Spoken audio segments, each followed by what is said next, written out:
noite compartilhar com os irmãos. Semana que terminou, eu estive em Atibaia de segunda-feira a quinta-feira, uma conferência da Nutra. Nutra é Núcleo de Treinamento de Conselheiros, né? De aconselhamento. Muito bom, realmente foi segundo ano, o primeiro ano do ano passado eu não sabia que tinha, né? E foi muito bom e desafio ali. Então, enquanto Santiago está lá, eu tenho onde ficar de graça. Eu pago metade só do curso. Na verdade, eu nem paguei, eu ganhei, né? Mas foi muito agradável e falar sobre esse assunto tão importante para a igreja, para os membros. E dentro dos assuntos do aconselhamento é algo que, tempo em tempo, eu prego a respeito, e eu achei importante nós voltarmos a falar a respeito do problema da preocupação em nossas vidas. As preocupações que nós temos no dia a dia, as preocupações que nos cercam, elas tendem a minar as nossas energias. A preocupação, ela muitas vezes nos paralisa e às vezes leva a pessoa até um estado de depressão. O tamanho é a sua preocupação, o tamanho é aquilo que está trazendo uma preocupação. Nós sabemos que existem preocupações legítimas. E outras preocupações, elas acabam se tornando, na verdade, um pecado. E eu vou explicar o porquê ela pode se tornar um pecado, né? Ao mesmo tempo que as preocupações podem ser legítimas, elas podem se tornar pecado, e eu quero explicar nessa mensagem. Quando nós vemos na Bíblia palavras como preocupação, ansiedade, elas basicamente são as mesmas palavras para dizer a mesma coisa, né? São palavras diferentes para dizer a mesma coisa. Uma outra palavra que às vezes nós lemos na Bíblia é medo. Mas tanto para a preocupação ou ansiedade ou medo, a resposta nós vamos sempre encontrar somente em Deus.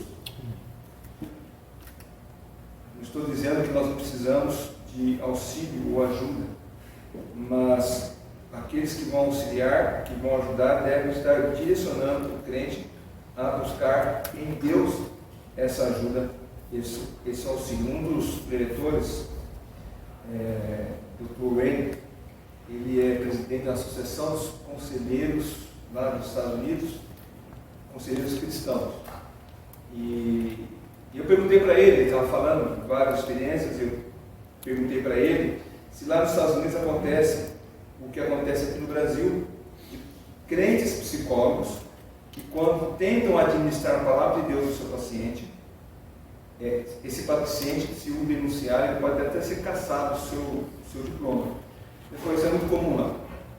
Por isso que os conselheiros, né, quando ele sempre dá ênfase, aconselhamento cristão, ele pode ser um psicólogo, mas ele está dando um aconselhamento cristão, porque de fato as pessoas não querem saber de Deus, e isso é mais uma coisa que tem trazido à sociedade o estado em que nós encontramos. Então, falando sobre preocupação, muitas vezes nós usamos, por exemplo, 1 Pedro 5,7, lançando sobre Deus toda a vossa ansiedade, porque Ele tem cuidado de nós. E isso parece ser algo fácil. Alguém conversa com a gente, conta seus problemas, seus anseios, suas preocupações, e fala, Deus diz, lancemos sobre Deus toda a ansiedade, porque Ele tem cuidado de nós. E isso parece algo simples, mas na verdade se torna algo difícil quando então somente enxergarmos as nossas preocupações como o centro das nossas vidas. Ou seja, quando a preocupação ela toma lugar central na nossa vida, por isso que ela tem o poder de minar as energias, paralisar e até levar à depressão, porque ela toma um lugar, e aí é que ela se torna pecado, porque ela toma, como tudo aquilo que toma primazia em nossas vidas, ela se torna pecado, porque a primazia da vida do crente é o Senhor Jesus Cristo. Então, quando nós estamos preocupados, a nossa tendência é concentrar a nossa atenção àquilo que nos preocupa. Por exemplo, a saúde de um filho. Quem nunca ficou preocupado com um filho doente? Ou até mesmo a nossa própria saúde. Ou a respeito do futuro do emprego. Está tendo uma crise e aí eu posso perder o emprego. É uma preocupação legítima.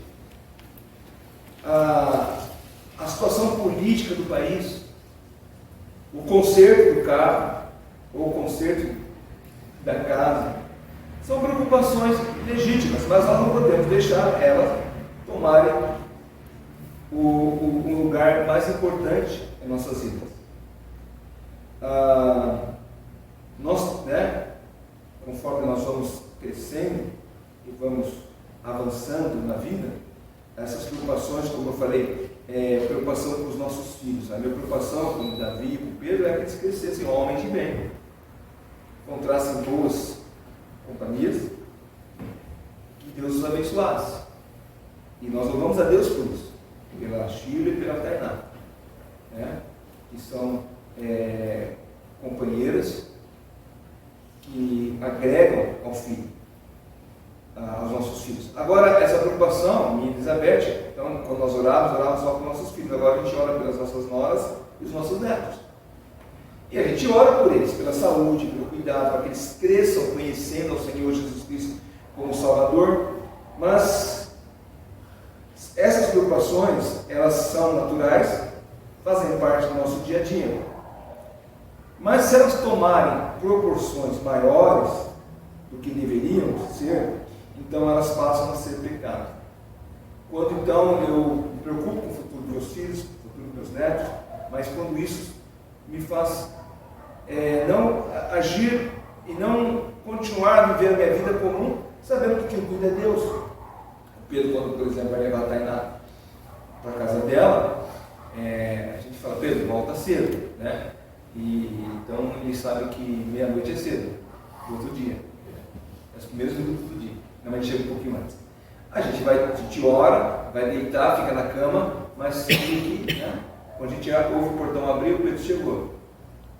Então, descansamos. Davi e a Chico, quando viajam de carro, quando vem para o Brasil de carro, quando vão de Assunção até Pedro de carro, a gente ora a Deus preocupado, porque viagem na estrada sempre é complicado. Mas nós não podemos, por exemplo, perder o sono enquanto não tivermos a resposta que chegaram bem, no seu destino.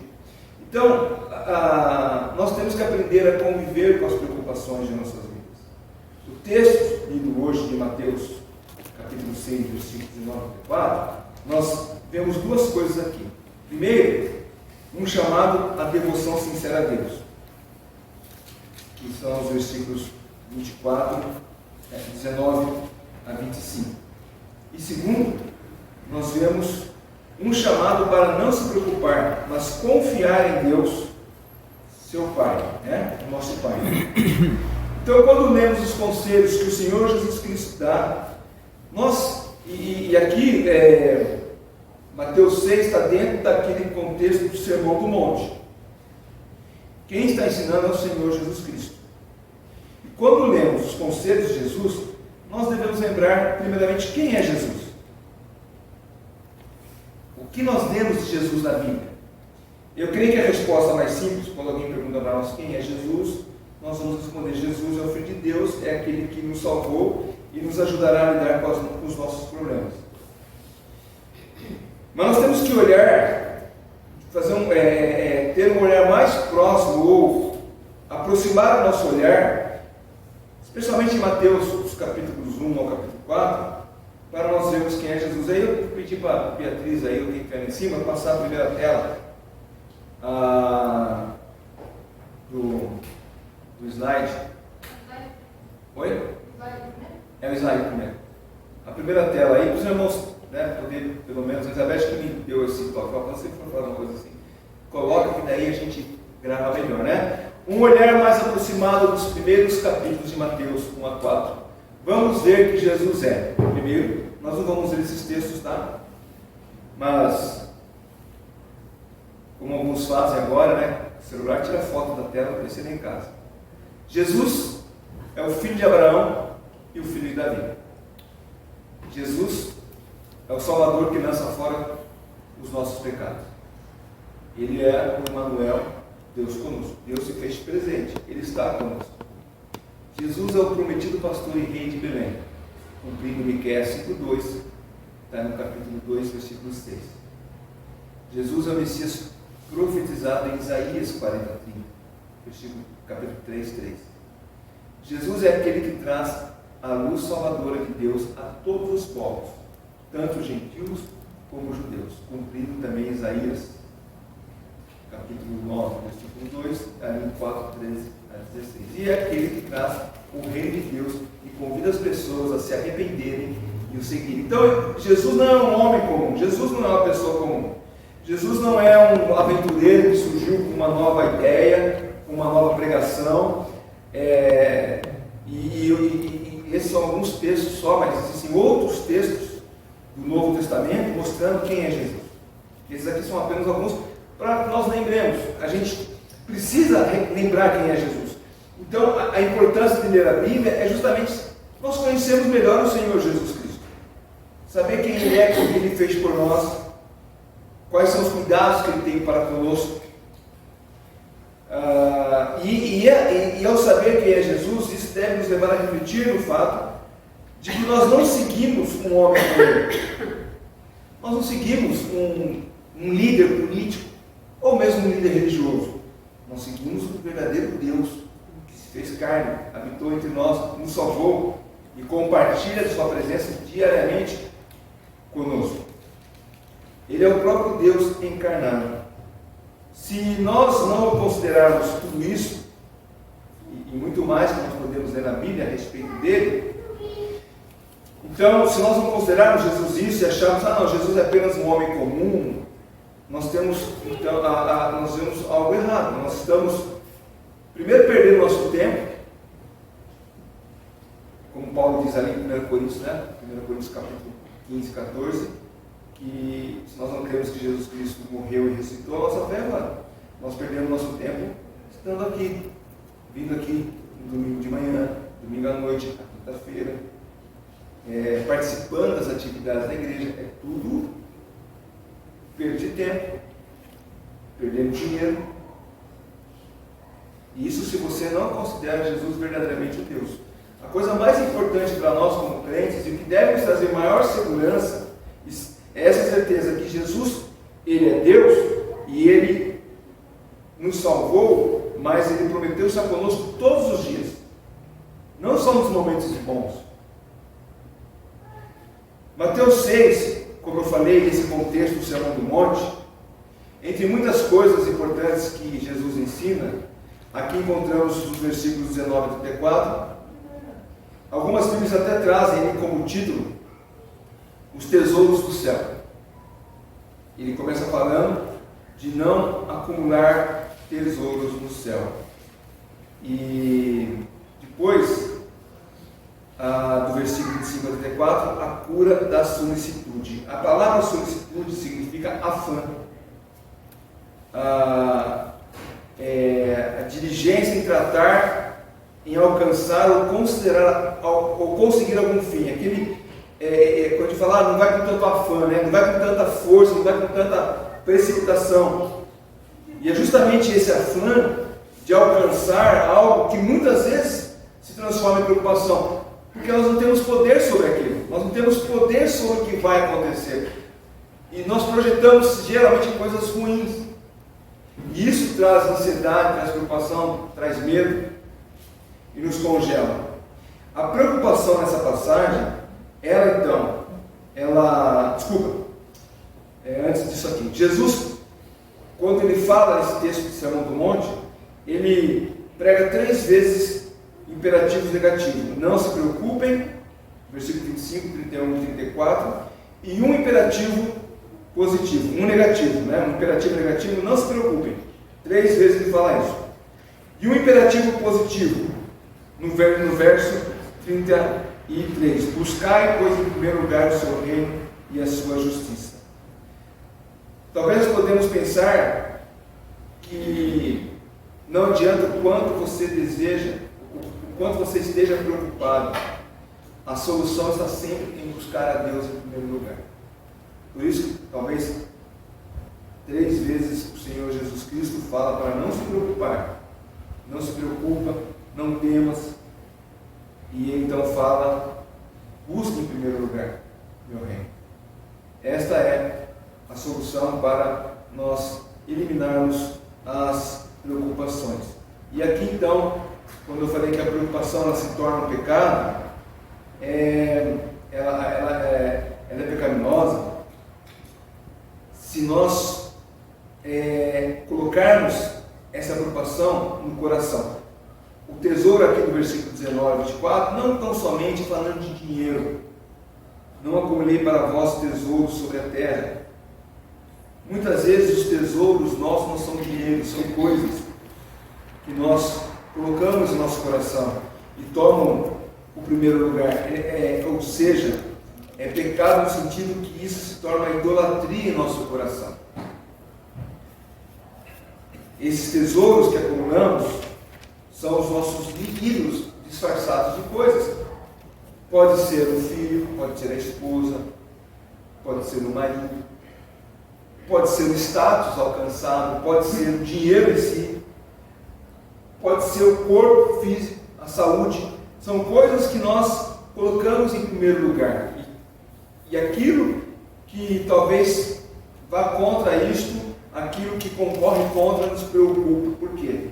Porque tende a concorrer com o primeiro lugar na nossa vida, que deveria ser o Senhor Jesus Cristo.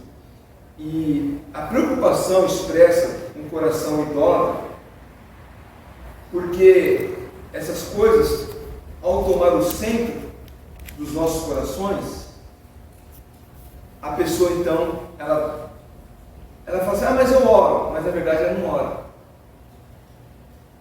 Eu descanso, mas na verdade ela não descansa. Porque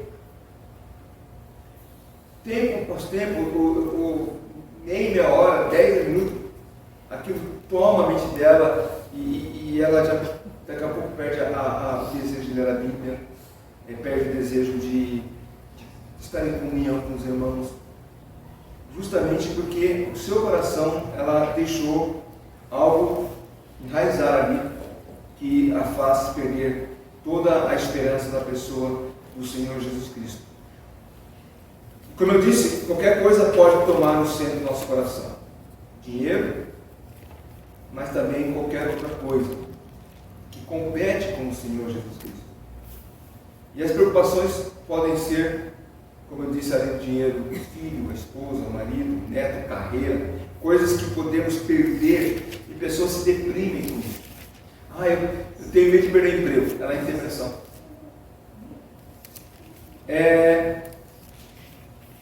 Meu filho está doente. E é natural, legítimo nos preocupar, e a preocupação é que nos leva a procurar o médico, o tratamento. Ninguém está falando que não, né? Que nem a preocupação não é dar de ombros, deixa para lá. Não, você vai cuidar. Mas aquilo que excede, aquilo que passa do nosso poder, nós não podemos carregar entre nós. Quando criamos sempre uma condicional, e se eu perder a saúde? E se eu perder o emprego? E se eu perder meu marido? É nesse e se que passamos a criar situações que nos levam a preocupações em demasia. E se perder o emprego? Se perder o emprego, não tem dinheiro para pagar as contas, não tem dinheiro para ir no supermercado, não tem dinheiro para pagar a manutenção do carro, não tem dinheiro para pagar a conta d'água. Pronto. A possibilidade já tornou, tomou um grau tão grande no seu coração que ela deixa de viver. Eu acho que eu falei, não sei se foi num culto de domingo ou de quinta-feira, quantas vezes eu cheguei a um momento e falei assim: nossa, agora não tem jeito, não tem, um beco sem saída.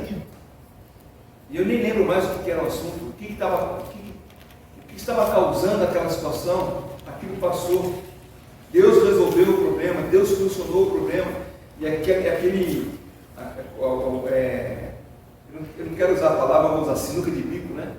Quem joga aí bilhar? É bilhar, né? Se encontra, né? Não tem como sair. Mas saiu. Deus providenciou livramento.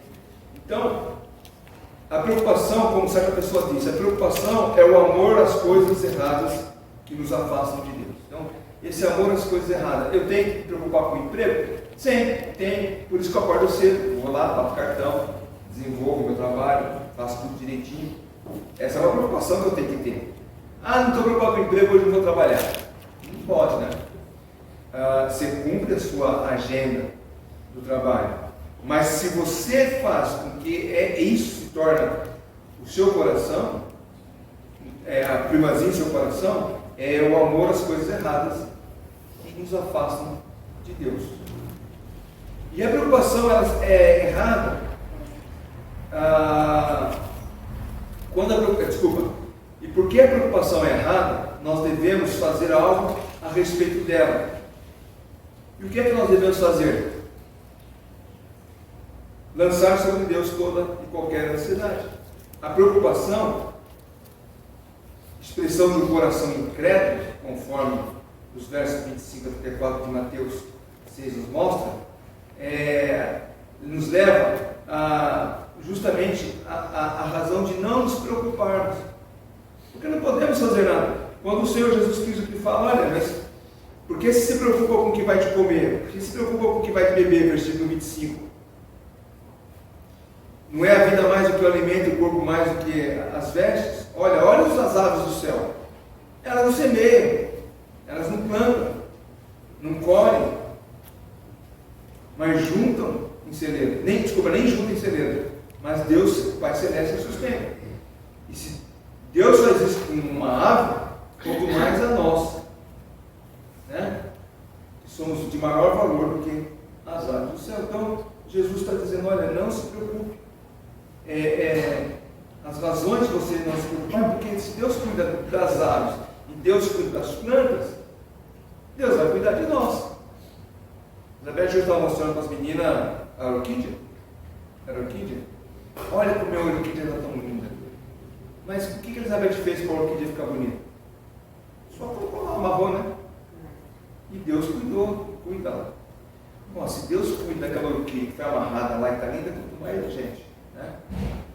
Somos muito de maior valor que a orquídea. Talvez não tão bonito quanto uma orquídea, né? Mas Deus cuida de nós.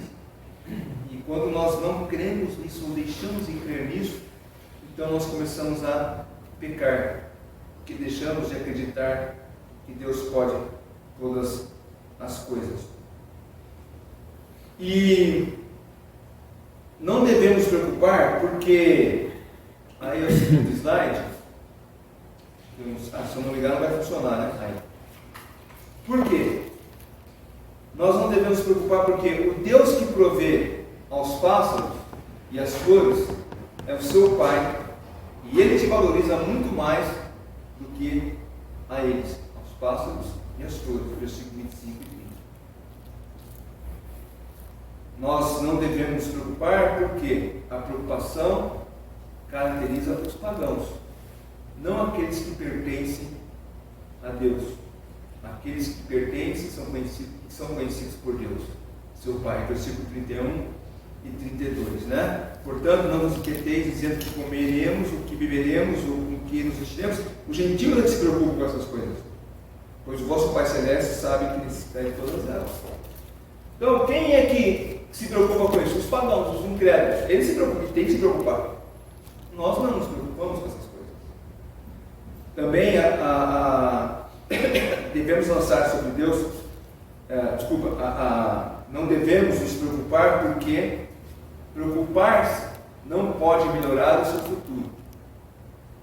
E em vez disso, nos desvia das responsabilidades presentes. Versículo 34. Não vos inquieteis com o dia de amanhã, pois o amanhã trará os seus cuidados. Basta um dia o seu próprio mal. O que nós podemos acrescentar, conforme o próprio Senhor Jesus Cristo diz no versículo 27, acrescentar um pouco ao curso do dia, ou na versão que o nosso irmão escolheu, 1 hora, né? Nós sabemos o que vai acontecer daqui 15 minutos? Não sabemos. Pode ter um terremoto. Mas Campinas nunca teve terremoto. Pode ter. Tanta coisa pode acontecer. Então, nós não devemos preocupar. O oposto da preocupação não é a apatia, deixar para lá. Não é dar de ombros, mas é colocar no trono de Deus aquelas coisas que podem querer roubar nossa paz. A preocupação ela é algo legítimo, nós temos, mas ela não pode roubar nossa paz. Então nós devemos colocar onde? No trono de Deus. Senhor, cuida disso por mim. Eu, às vezes, acordo na segunda-feira, quando eu vou fazer malote, uma agonia no peito. Já aconteceu algumas vezes, até comentei com a Isabel, uma agonia. Se fosse um bicho, falar, toma cuidado, alguma coisa vai acontecer. Uma dor no peito, uma certa inquietação. Li minha Bíblia, eu falei, Senhor, eu não sei o que vai acontecer nessa viagem, mas cuida de mim, cuida do carro, cuida do trânsito, me leva e traga segurança. Porque se toda vez que vier alguma preocupação, eu não vou fazer nada, você não vai viver, você não vai sair de casa. Então você não deve ficar preocupado com essas coisas que tendem a roubar. Então, como eu disse, o oposto de preocupação não é dar de ombros, mas coloque no trono de Deus aquilo que está acontecendo. E para isso, para colocar no trono de Deus, nós devemos lembrar algumas verdades sobre as quais somos ensinados em 1 Pedro, agora o capítulo 5 de 1 Pedro. Eu mencionei só o versículo 7, mas 1 Pedro capítulo 5, do versículo 5 a 11, o apóstolo Pedro ele diz assim, 1 Pedro 5, do versículo 5 ao versículo 11.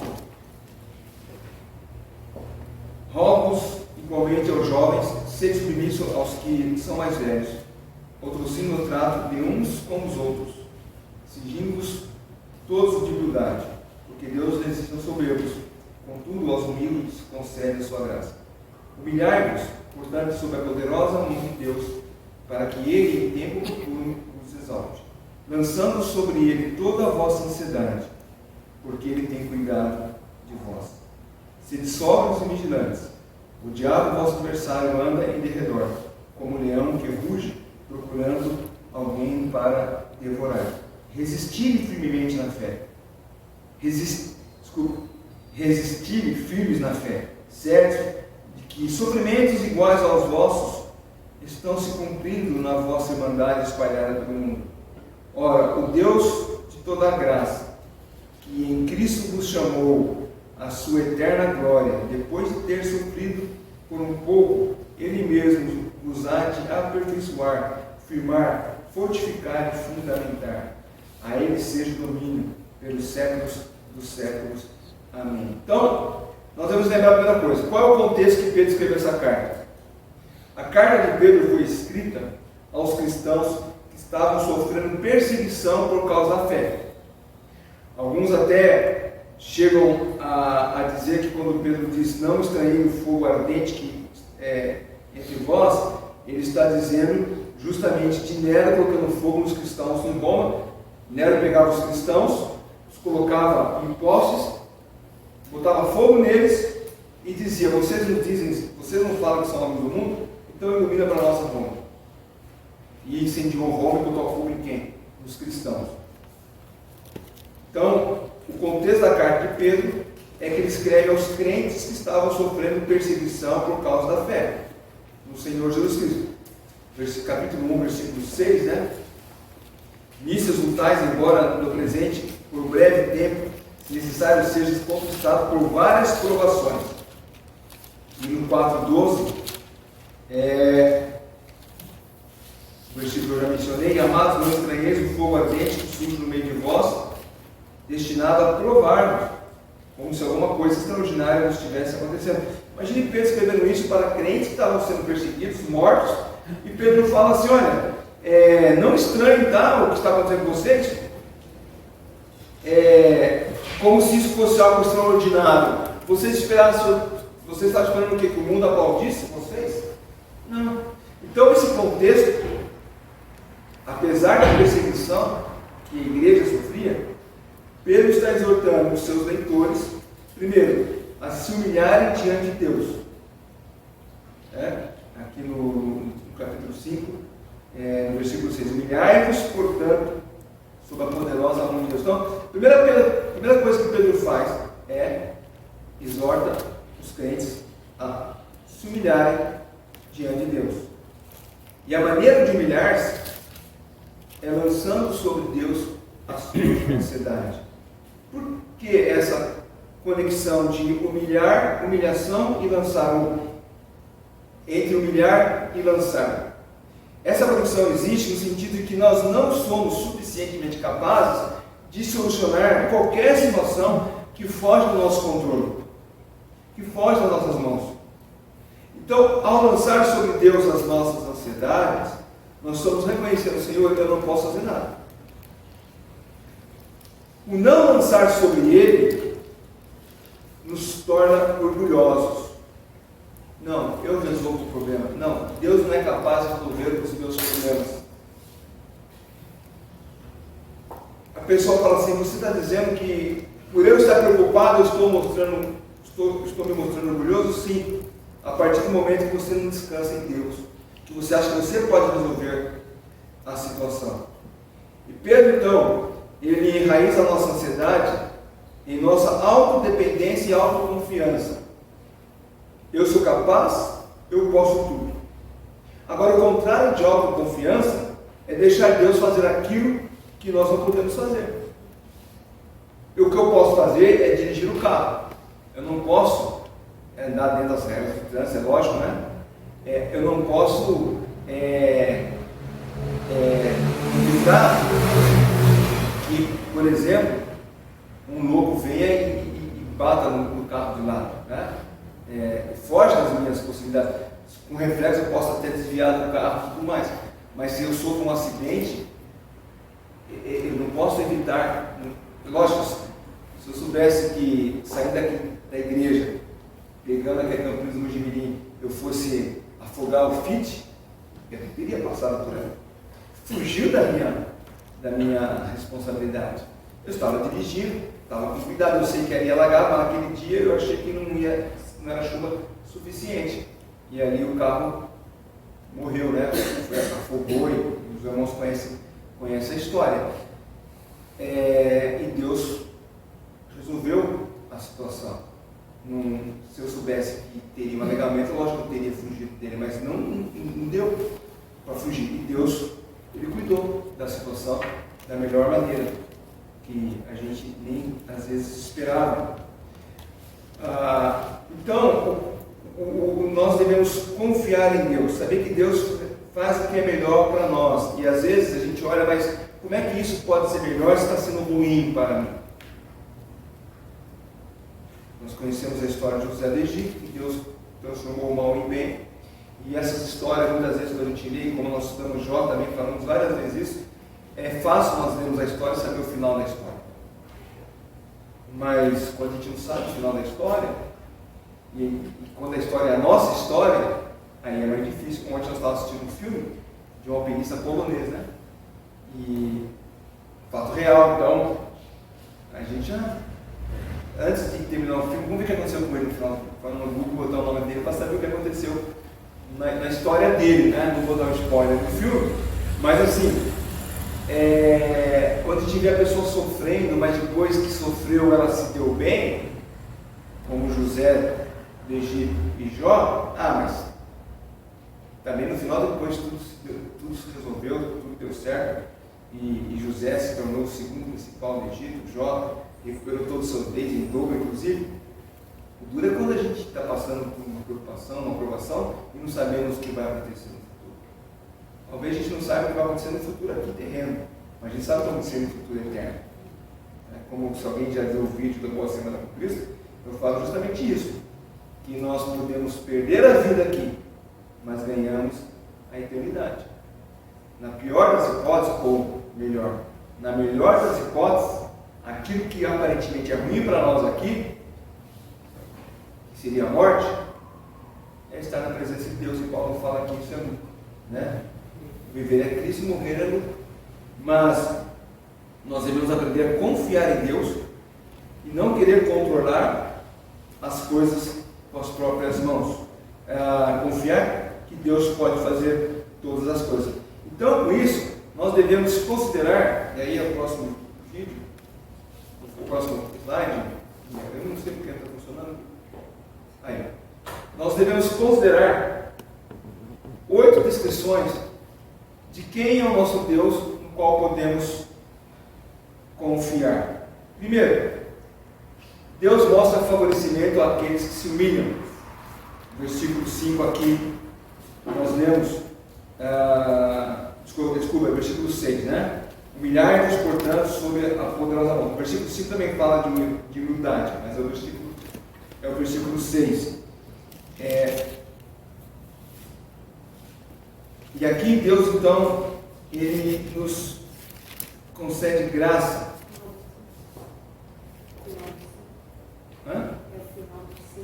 O final, mas o versículo 6.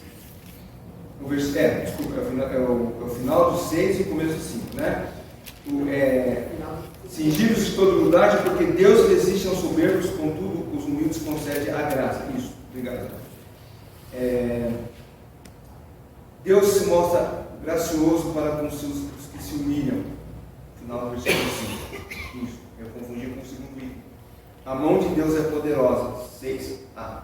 A mão de Deus é poderosa. Alguém duvida que a mão de Deus é mais poderosa que a nossa? Eu acho que não, né? Nós não temos poder para fazer nada. Deus faz todas as coisas. Deus promete tratar o assunto no devido tempo. Final do versículo 6. Para que Ele em tempo oportuno nos exalte. O problema é que nós achamos que tem que ser aqui e agora. O problema tem que ser resolvido agora. E Deus fala, não é agora. Vai demorar um tempo. Ou às vezes Deus fala, não vou resolver o problema. Você vai ter que passar por essa situação. Quantos irmãos perderam emprego na pandemia? Tiveram dificuldades. E oraram para que Deus abrisse a porta do emprego e esse emprego demorou para chegar. Deus, Ele promete tratar do assunto no devido tempo. No tempo dele, não é no nosso tempo. No tempo dele. Deus se importa com você, que é o versículo 7.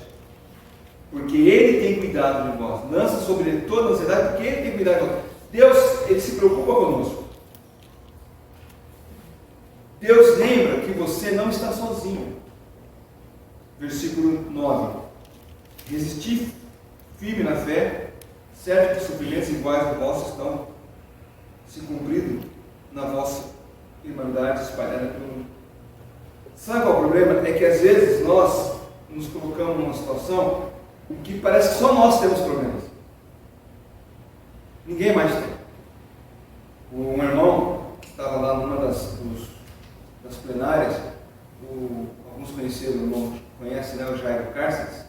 Ele estava contando a experiência que ele teve de aconselhar uma jovem senhora, e ele falando com ela, e ela disse assim, é que você não sabe o que eu passo, você nunca passou o que eu passei. E ele falou, você quer ir por esse caminho? Você sabe o que eu já passei na vida? Você não sabe o que eu passei na vida. Ele ficou bravo com ela. Pare com isso, achar que você sofre.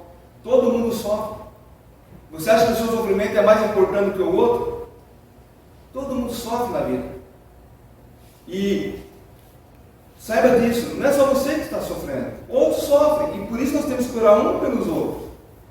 Ajudar os outros. O seu sofrimento não é igual ao meu sofrimento. E o meu não é igual ao seu. E a gente não deve querer trocar os nossos sofrimentos. No final, vou passar um videozinho que vai nos fazer pensar a respeito disso. Então você não está sozinho. Outros passam por situações iguais e até piores. Deus é o Deus de toda graça, que nos chamou para a sua glória eterna em Cristo Jesus. 10a. Ora, o Deus de toda graça, que em Cristo nos chamou à sua eterna glória. Então, os sofrimentos dessa vida, eles não são eternos. Eles são temporais. Ele é momentâneo. Nós devemos pensar que Deus preparou para nós uma eternidade de glória. E ao lembrarmos disso, nós podemos descansar nas promessas de Deus. Deus vai restaurá-lo, fortalecendo, torná-lo firme, aí no versículo 10. Depois de ter sofrido por um pouco, Ele mesmo vos há de aperfeiçoar, firmar, fortificar e fundamentar. Se a vida terminasse aqui, nós tínhamos razão de ficar preocupados. Se nós, ao morrer, virássemos minhoca, né? Então nós teríamos que nos preocupar. Mas a vida não é isso. A vida, são poucos aqueles que passam por essa vida sem sofrimento, sem preocupação. São poucos aqueles que não tiveram nem sequer uma unha encravada durante a vida. Eu estava falando da Rainha Elizabeth, né? 96 anos. Mas a mulher teve uma vida que não sofreu na vida. Aí estava vendo a história dela. Teve sofrimento familiar, com o filho, com o neto, né? E todos sofrem. E o poder soberano de Deus reina para sempre e sempre. A Ele seja o domínio pelos séculos dos séculos. Então, independente de tudo que nós sofremos, esse sofrimento, eles são passageiros e Deus reina em meio a esse sofrimento. A única e maior preocupação que poderia tirar nosso sono é o nosso destino eterno. Se você não tem convicção, se você não tem certeza da sua salvação, então você tem que estar preocupado. Mas se você já confiou em Jesus Cristo, você crê que Jesus Cristo já solucionou para você esse problema, então você não tem que ficar preocupado com as suas preocupações, porque elas são passageiras. Devemos lançar sobre ele a ansiedade. Todo mundo já passou uma noite mal dormida, você vira o outro, a cabeça para um lado, a imagem da situação bem, você vira para o outro, ela surge, e você não consegue dormir. E o que você tem que fazer nessa hora? Levantar, Senhor, quero lançar sobre ti a ansiedade. 2 versículos que eu gosto muito, é esse de 1 Pedro 5:7, lançando sobre Deus a vossa ansiedade, e do Salmo 4, versículo 2. Salmo 4 não é versículo 2, é o versículo. Deixa eu ver. É o Salmo que diz. 4:8. Em paz me deito e logo pego, eu li esse versículo hoje na minha leitura diária. Em paz me deito e logo pego no sono, porque, Senhor, só Tu me fazes repousar. Então eu sempre esses 2 versículos, né? Lançando sobre Deus a ansiedade, porque Deus tem cuidado de vós. Em paz me deito e logo pego no sono, porque Deus tem cuidado de mim. É Ele que cuida de todas as coisas, eu não tenho que me preocupar. Não é que você vai ser irresponsável na sua vida. Eu não tenho que me preocupar com as contas que vão vencer. Vou sair daqui, vamos lá, gente. Vou pagar um jantar de coco bambu para todo mundo. Coco bambu, né? Para todo mundo. Vamos lá? O cara que não pode comer camarão, come outra coisa, né? Mas os outros podem comer camarão, não vão comer camarão, não. Então não tem que me preocupar. O cartão vem só dia 9 mês que vem, e até lá. Não, é lógico que não. Você sabe quanto é que você pode gastar no seu cartão? Chegar na fatura, você tem que pagar aquela fatura, não é isso. Mas descansa. Você já é crente, já confiou em Jesus? Você crê que Deus enviou o seu Filho para que por meio dele você tivesse a vida eterna? Então você pode descansar nele.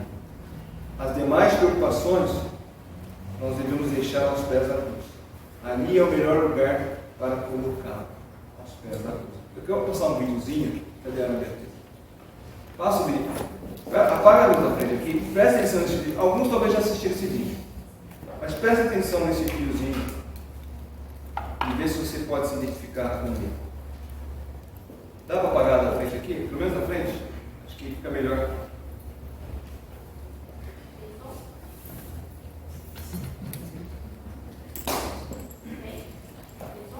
Tem?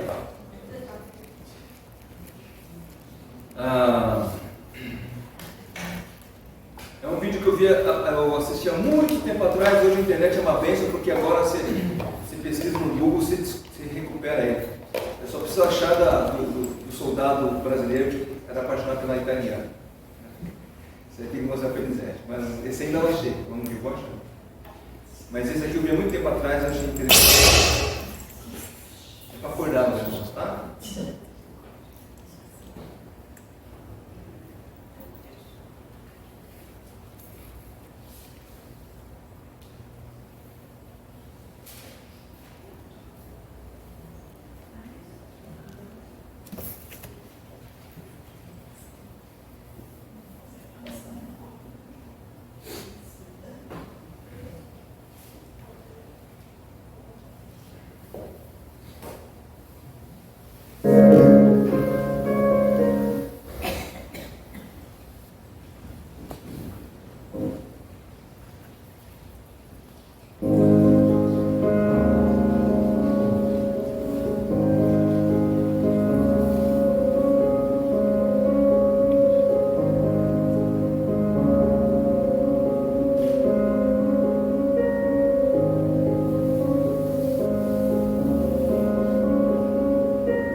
Sempre o tamanho certo.